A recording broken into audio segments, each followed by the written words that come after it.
Hey, all my Moxa fans out there, guess what I have today? It's unboxing day, EDS-4012-4GC-HV, also available in a -T wide temp model.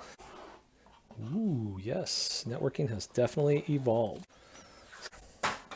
I really like having these in my hand because you can see how robust they are, how strong, how solid.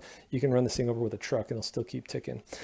So basically what you're looking at in this model, it's going to be 8 copper ports. These are 10100 copper ports plus 4 gigabit combo ports. Combo port means you could do SFPs or copper ports. On the front here, you have console for configuration, USB for backup, and then on the side here, love this. This is actually the HV model, which comes with a 110 to 220 volt input. On the bottom, you have digital input and relay output. See some of the other videos where I showed you can actually take this off, rotate it vertically, and the connectors will face the top. If you're looking at the product down from the end of the line, and this sticks out just a little bit, you can see actually that the LEDs will light up from the side view as well as the front view. Really slick engineering, love that. On the back here, you have a really robust DIN rail mounting. Notice how it stays out. Super helpful when you're clipping something. You have to hold this down with a screwdriver and then spring it back into position. What else is in the box? A warranty, installation guide, and that's it. Great product. Can't wait to tell you more.